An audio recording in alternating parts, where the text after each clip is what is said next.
A scribe sits in a small room in Antioch, sometime in the middle of the 1st century. He has a reed pen in his hand and a single sheet of papyrus on the table in front of him. The lamp is burning. The city outside is asleep. He is about to write the first sentence of the first book of what will one day be called the New Testament. He could begin with a miracle. He could begin with a sermon. He could begin with the night sky over Bethlehem. He begins with a list, 42 names, 42 generations, from Abraham to Jesus. And if you are like most people who have ever read the Bible, you have skipped it. You have flipped past Matthew chapter 1 to get to the Christmas story in chapter 2, the angels, the shepherds, the manger. And in doing that, you have missed the most subversive opening sentence in the New Testament. Because hidden in that list, buried in a tribal roster that breaks no Jewish convention except in exactly 5 places, Matthew smuggled in 5 women. 4 of them carried scandals so severe they would have been silenced in any other family tree. A deceiver, a prostitute, a foreigner from a cursed nation, a woman taken by a king, and then a teenage girl in a town of 400 people, carrying a child the village would whisper about for the rest of her life. God put all 5 of them in his son's bloodline, on purpose. Here's what most people miss. Matthew's opening words in Greek are Biblos Geneseos, the book of the Genesis, the same exact phrase that opens the first book of the Bible. Matthew is not writing a family tree. He is writing a new Genesis, a new creation. And the women he names are the first signal of what kind of kingdom is coming. But there is one verse in this list where Matthew breaks his own pattern. He names Tamar. He names Rahab. He names Ruth. And then he gets to the 4th woman, and he refuses to write her name. He writes the name of her dead husband instead. A Hittite, a foreigner, a man murdered by a king. There is a reason. We will come back to her, but not yet. This is not a video about a boring genealogy. This is not a video about Jewish trivia. This is not a video about a list of strangers. This is a video about the 5 women God put in his son's family tree and what he was trying to say. Stay with me, because by the end of this, you will never read Matthew chapter 1 the same way again. The first woman on Matthew's list is sitting at a crossroads in Canaan, wearing a veil she has never worn before. Her name is Tamar. The Hebrew means date palm. She is the daughter-in-law of Judah, the patriarch, the line-bearer, the man whose tribe will one day be called by his name. And by the time we meet her in Genesis 38, her life has already been broken twice. She married Judah's oldest son. He died. Under the custom of the time, she was given to the next brother Onan. He died too, and under the same custom, she should have been given to the 3rd brother, Shelah. But Judah was afraid. He had buried 2 sons already, and he was not about to risk the 3rd.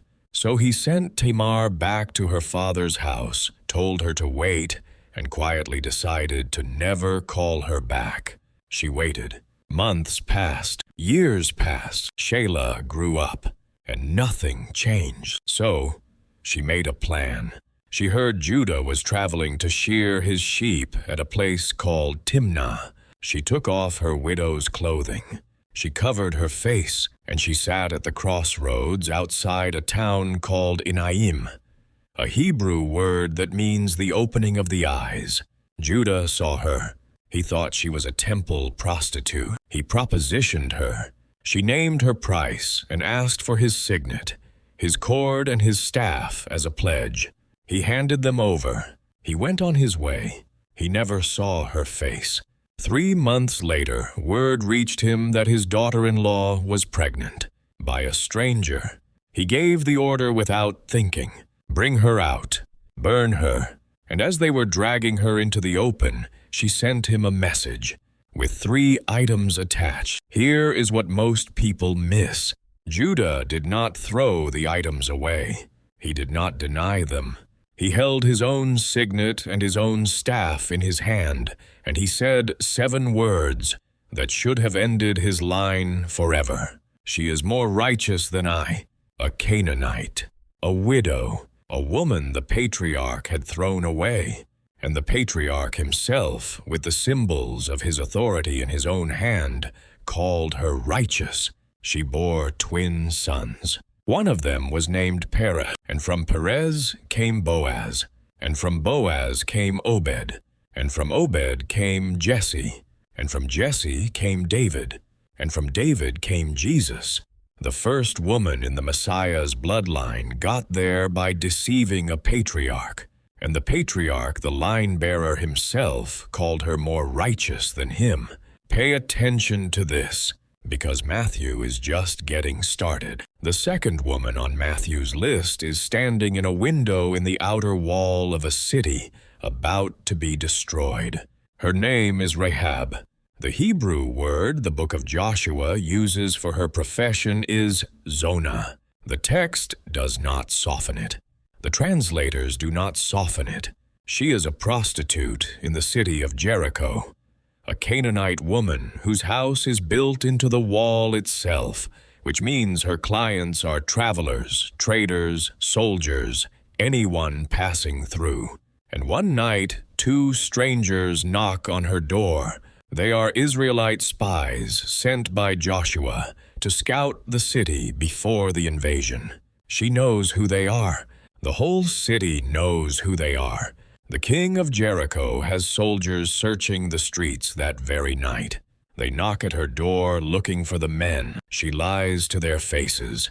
She hides the spies under stalks of flax drying on her roof.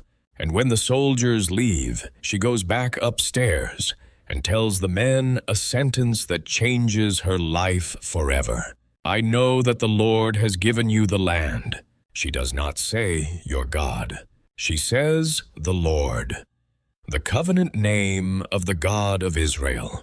A Canaanite prostitute in a city that has worshipped other gods for centuries confesses the God of Israel by name before a single Israelite soldier has crossed the Jordan. She asks the spies for a sign. They give her a scarlet cord. The Hebrew word is tikvah, and the same word in other passages of the Bible is translated hope. Literally, a scarlet hope hung from her window. When Joshua's army comes, every house in Jericho will fall, except the one with the cord in the window. And this is where it gets remarkable. Rahab does not just survive. She marries. She marries an Israelite, a man named Salmon, who tradition says was one of the 2 spies she hid that night. She has a son. She names him Boaz, and Boaz, when he grows up, will marry the next woman on Matthew's list. A Canaanite prostitute became the great-great-grandmother of King David, and from David's line came Jesus. 2 women into the genealogy, 2 Canaanites. 2 women that any other family tree would have edited out. And the third woman on Matthew's list will not be Jewish either. The first woman on Matthew's list, a Canaanite. The second woman, a Canaanite. And the third woman you are about to meet was born in a country whose people were banned by law from the assembly of the Lord for 10 generations. Matthew is building a case, and he is not finished. If this is hitting you the way it hit me the first time, I saw it take 3 seconds. And hit subscribe before the next story, because the next woman is the one most people think they understand, and they don't.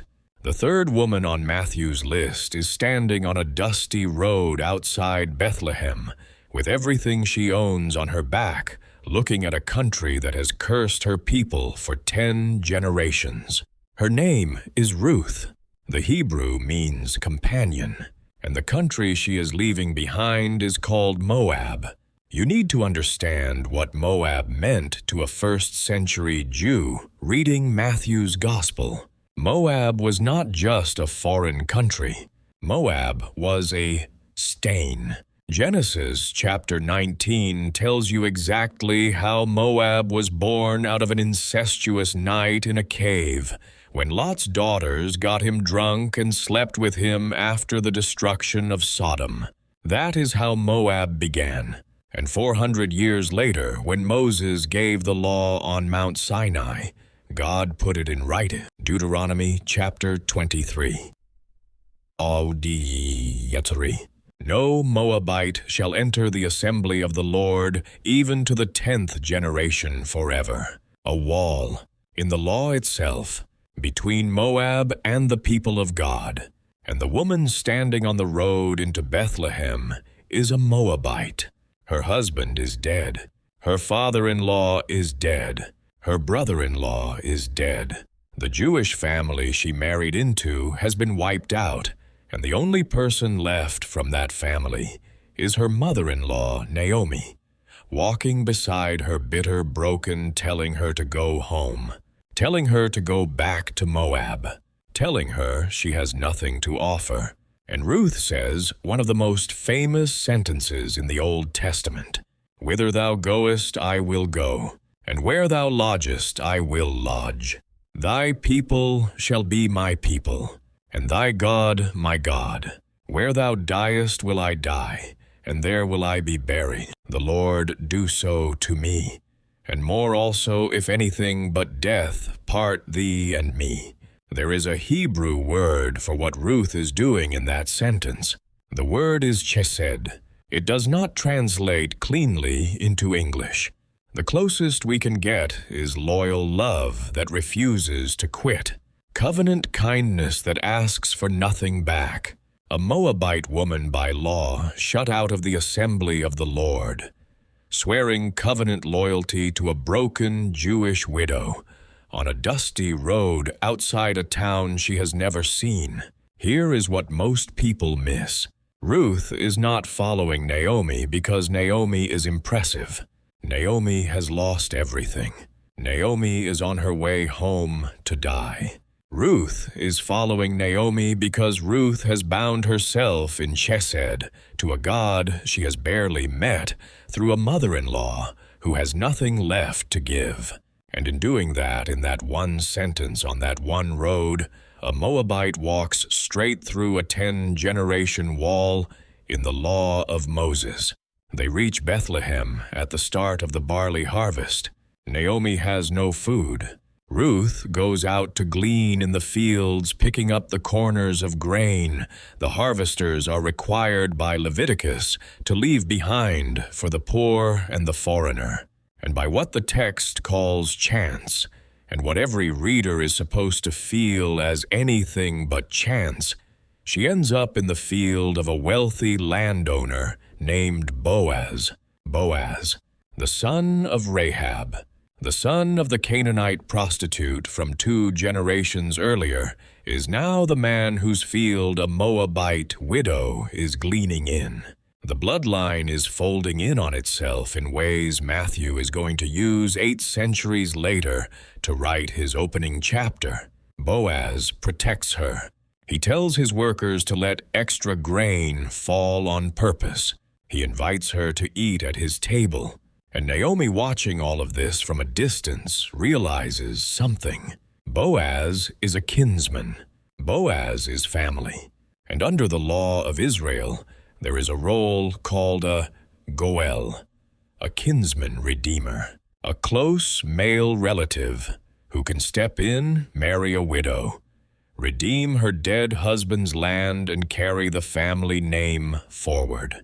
So Naomi gives Ruth instructions that if you read them in any other context would horrify you. Wash, anoint yourself, put on your finest clothes. Wait until Boaz has finished eating and drinking. Watch where he lies down. Then go to him in the dark. Uncover his feet and lie down. This is the scene most people get wrong. Hallmark movies have softened it. Children's Bibles have edited it. But the truth is this.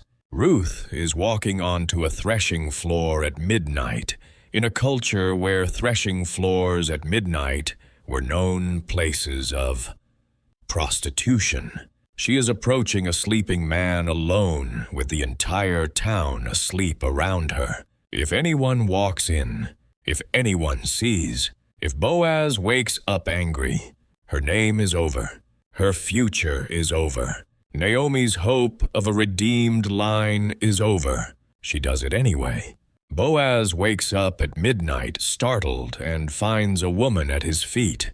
And before he can react, she speaks. Spread thy skirt over thine handmaid, for thou art a near kinsman.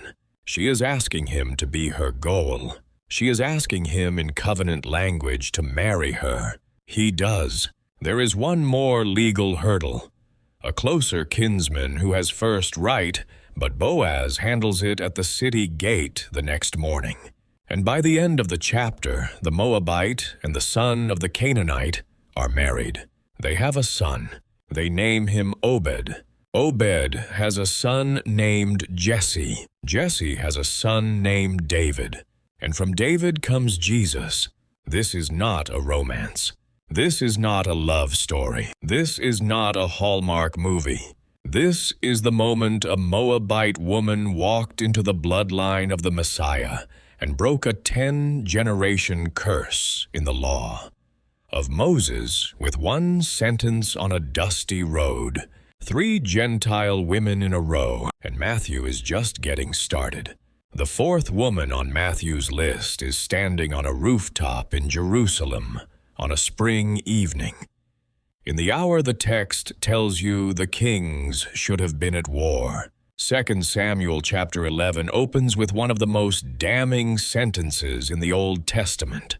At the time when kings go out to battle, David sent Joab, but David tarried still at Jerusalem. The army is in the field. Uriah the Hittite, a foreign mercenary, a man so loyal to Israel that he is listed among David's 30 mighty men, is in the field. And the king who is supposed to be leading them is on his rooftop, looking down, watching a woman he should not be watching. Her name is Bathsheba. The Hebrew means daughter of the oath. The text tells you specifically what she is doing. She is performing the ritual washing required by the law of Moses after her monthly cycle. She is not a seductress. She is in her own home doing what the law requires. He sends messengers. He takes her. The text does not soften it. It does not romanticize it. It uses one verb. He took her. She conceives. David panics. He brings Uriah home from the front, hoping the soldier will sleep with his wife, and the timing will cover the crime. Uriah refuses. The army is intense, he says, and my lord Joab is intense. How can I go to my own house? The man whose wife the king has just taken is too loyal to the king to enjoy his own bed. So David writes a letter. He puts the letter in Uriah's own hand. Uriah carries his own death warrant back to the battlefield. He is sent to the front lines. The other soldiers are pulled back. He dies alone. The prophet Nathan walks into the palace months later and tells the king a story about a rich man who steals a poor man's only lamb. David, still the shepherd boy underneath the crown, burns with anger. And Nathan turns and says 4 words that have echoed through every century since. Thou art the man. The first child dies. David writes Psalm 51. And later in Mercy, the text never tries to explain.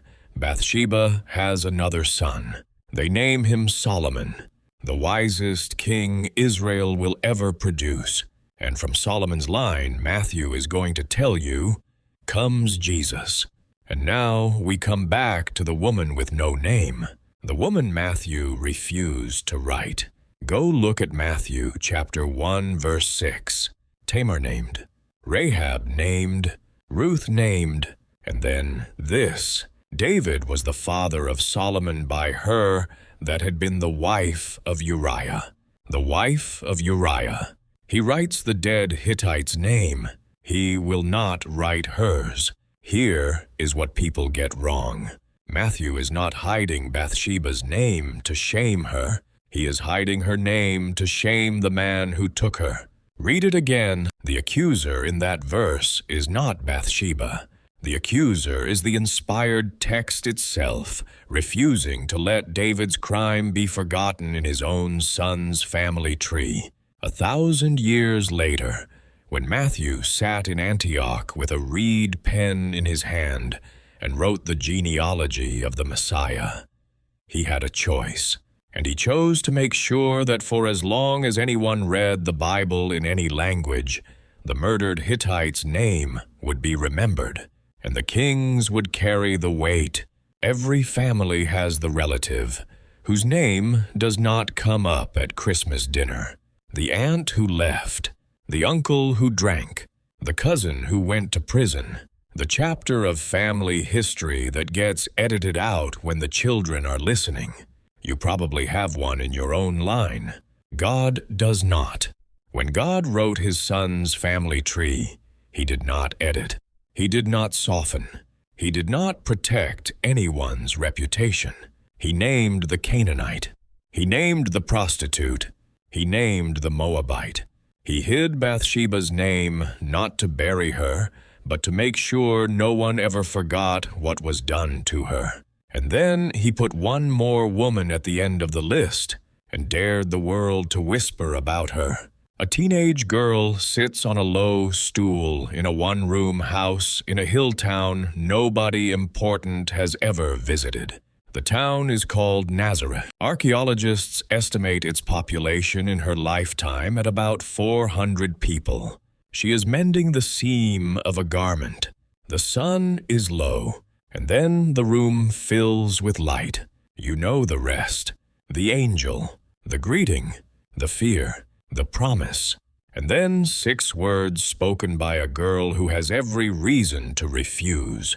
Be it unto me according to thy word. She is pregnant before she is married. In her village under the law of Deuteronomy, that is a stoning offense. Joseph plans a quiet divorce until an angel intercepts him in a dream. And 9 months later, in a borrowed feeding trough, the Son of God is born. But it gets stranger. Go look at how Matthew ends his genealogy. For 40 generations he uses the same Hebrew verb structure. So-and-so begat so-and-so. Masculine.